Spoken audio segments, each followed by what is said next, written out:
اعوذ باللہ من الشیطان الرجیم، بسم اللہ الرحمن الرحیم۔ السلام علیکم ورحمۃ اللہ وبرکاتہ۔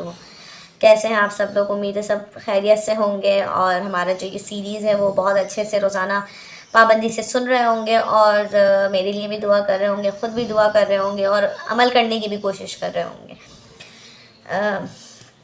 چلیں اب ٹائم ضائع کیے بنا ہم اپنی نئی آج کی حدیث پہ چلتے ہیں۔ آج ہم ماشاءاللہ حدیث نمبر 7 پڑھیں گے۔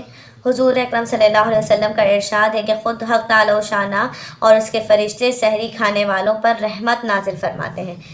کس قدر اللہ جل جلالہ کا انعام و احسان ہے کہ روزے کی برکت سے اس سے پہلے کھانے کو، جس کو سحری کہتے ہیں، امت کے لیے ثواب کی چیز بنا دیا، اور اس میں سے بھی مسلمانوں کو اجر دیا جاتا ہے۔ بہت سی احادیث میں سحر کھانے کی فضیلت اور اجر کا ذکر ہے۔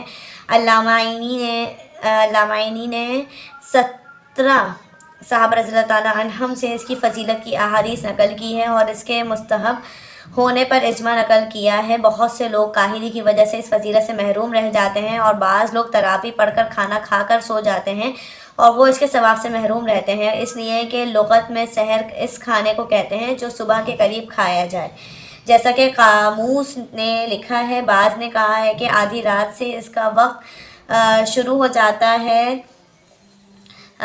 صاحب کشاف نے آخر کے چھٹے حصے کو بتلایا ہے، یعنی تمام رات کو 6 حصے پر تقسیم کر کے آخر کا حصہ، مثلاً اگر غروب آفتاب سے طلوع صبح صادق تک 12 گھنٹے ہوں تو آخر کے 2 گھنٹے سحر کا وقت ہے، اور ان میں بھی تاخیر اولیٰ ہے، بشرط یہ کہ اتنی تاخیر نہ ہو کہ روزے میں شک ہونے لگے۔ سحر کی فضیلت بہت سی احادیث میں آئی ہے۔ نبی کریم صلی اللہ علیہ وسلم کا ارشاد ہے کہ ہمارے اور اہل کتاب یہود و نصارہ کے روزے میں سحری کھانے سے فرق ہوتا ہے کہ وہ سحری نہیں کھاتے تھے۔ ایک جگہ ارشاد ہے کہ سحری کھایا کرو، اس میں برکت ہے۔ ایک جگہ ارشاد ہے کہ 3 چیزوں میں برکت ہے: جماعت میں، اور سریت میں، اور سحری کھانے میں۔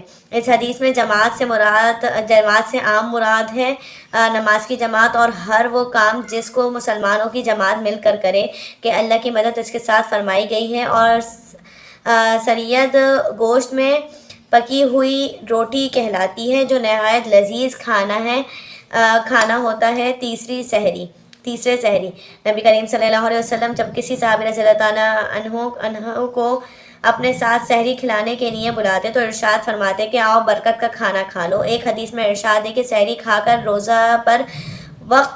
روزے پر قوت حاصل کرو، اور دوپہر کو سو کر آخر شب کے اٹھنے پر مدد چاہا کرو۔ حضرت عبداللہ بن حارث رضی اللہ تعالیٰ عنہ ایک صحابی رضی اللہ تعالیٰ عنہ سے نقل کرتے ہیں کہ میں نے حضور صلی اللہ علیہ وسلم کی خدمت میں ایسے وقت حاضر ہوا کہ آپ صلی اللہ علیہ وسلم سحری نوش فرما رہے تھے۔ آپ صلی اللہ علیہ وسلم نے فرمایا کہ یہ ایک برکت کی چیز ہے جو اللہ نے تم کو عطا فرمائی ہے، اس کو مت چھوڑنا۔ حضور صلی اللہ علیہ وسلم نے متعدد روایات میں سحور کی ترغیب فرمائی ہے، حتیٰ کہ ارشاد ہے کہ اور کچھ نہ ہو تو ایک چھوارا ہی کھا لے یا ایک گھونٹ پانی ہی پی لے۔ اس لیے روزہ داروں کو اس اہم خرما وہم ثواب کا خاص طور سے اہتمام کرنا چاہیے کہ اپنی راحت، اپنا نفع اور مفت کا ثواب، مگر اتنا ضروری ہے کہ افراط و تفریط ہر چیز میں مضر ہے، اس لیے نہ اتنا کم کھاوے کہ عبادات میں ضعف محسوس ہونے لگے، اور نہ اتنا زیادہ کھاوے کہ دن بھر کھٹی ڈکاریں آتی رہیں۔ خود ان حدیث میں بھی اس طرف اشارہ ہے کہ چاہے ایک چھوارا ہو یا ایک گھونٹ پانی۔ نیز مستقل احادیث میں بھی بہت کھانے کی ممانعت آئی ہے۔ حافظ ابن حجر رحمۃ اللہ علیہ بخاری کی شرح میں تحریر فرماتے ہیں کہ سحری کی برکات مختلف وجوہ سے ہے۔ اتباع سنت اہل کتاب کے مخالفت کہ وہ سحری نہیں کھاتے، اور ہم لوگ حتی الوسع ان کے مخالفت کے مامور ہیں۔ نیز عبادت پر قوت، عبادت میں دل بستگی کی زیادتی، نیز شدت بھوک سے اکثر بدخلقی پیدا ہو جاتی ہے۔ اس کی مدافعت اس وقت کوئی ضرورت مند سائل آ جائے تو اس کی اعانت، کوئی پڑوس میں غریب فقیر ہو اس کی مدد، یہ وقت خصوصیت سے قبولیت دعا کا ہے۔ سحری کی بدولت دعا کی توفیق ہو جاتی ہے، اس وقت میں ذکر کی توفیق ہو جاتی ہے، وغیرہ وغیرہ۔ ابن دقیق العید رحمۃ اللہ علیہ کہتے ہیں کہ صوفیہ کو سحور کے مسئلے میں کلام ہے کہ وہ مقصد سحری کے کہ وہ مقصد روزے کے خلاف ہے، اس لیے کہ مقصد روزہ پیٹ اور شرمگاہ کی شہوت کا توڑنا ہے، اور سحری کھانا اس مقصد کے خلاف ہے۔ لیکن صحیح یہ ہے کہ مقدار میں اتنا کھانا کہ مصلحت بالکلیہ فوت ہو جائے، یہ تو بہتر نہیں۔ اس کے علاوہ حسب حیثیت و ضرورت مختلف ہوتا رہتا ہے۔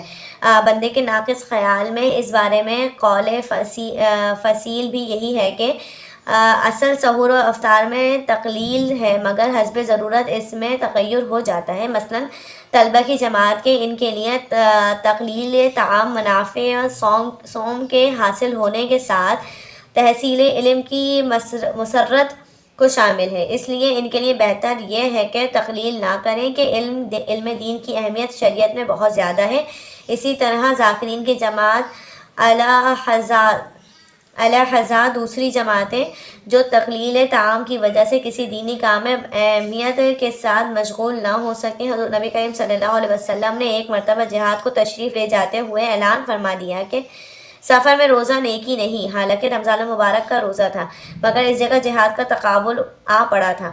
البتہ جس جگہ کسی ایسے دینی کام میں جو روزے سے زیادہ اہم ہو، ضعف اور کسل پیدا نہ ہو، وہاں تقلیل طعام ہی مناسب ہے۔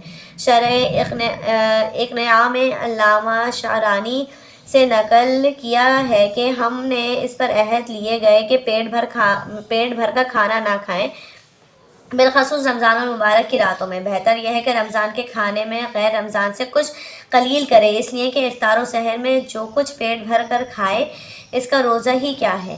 مشائخ نے کہا ہے کہ جو شخص رمضان میں بھوکا رہے، آئندہ رمضان تک تمام سال شیطان کے زور سے محفوظ رہتا ہے۔ اور بھی بہت سے مشائخ سے اس باب میں شدت منقول ہے۔ شرح احیاء میں عوارف سے نقل کیا ہے کہ سہیل بن عبداللہ تستری 15 روز میں ایک مرتبہ کھانا تناول فرماتے تھے، اور رمضان المبارک میں ایک لقمہ، البتہ روزانہ اتباع سنت کی وجہ سے محض پانی سے روزہ افطار فرماتے تھے۔ حضرت جنید رحمۃ اللہ علیہ ہمیشہ روزہ رکھتے، لیکن اللہ والے دوستوں میں سے کوئی آتا تو اس کی وجہ سے روزہ افطار فرماتے اور فرمایا کرتے تھے کہ ایسے دوستوں کے ساتھ کھانے کی فضیلت کچھ روزے کی فضیلت سے کم نہیں۔ اور بھی سلف کے ہزاروں واقعات اس کی شہادت دیتے ہیں کہ وہ کھانے کی کمی کے ساتھ نفس کی تعدید کرتے تھے، مگر شرط وہی ہے کہ اس کی وجہ سے اور دینی اہم امور میں نقصان نہ ہو۔ سبحان اللہ، سبحان اللہ۔ کیا حکم ہے نا اللہ تعالیٰ کا کہ بھائی سحری کھانا اللہ تعالیٰ نے کتنے ثواب کا کام بنا دیا ہے کہ تم سحری کھاؤ، مطلب ہے بھی ہمارا فائدہ کہ بھائی ہم سحری کھائیں تاکہ بھائی ہم روزہ اچھے سے کر سکیں، اور ہمارا ہی فائدہ ہے، اور اللہ تعالیٰ نے اس کو بھی ثواب، اس کو بھی عبادت بنا دیا ہے۔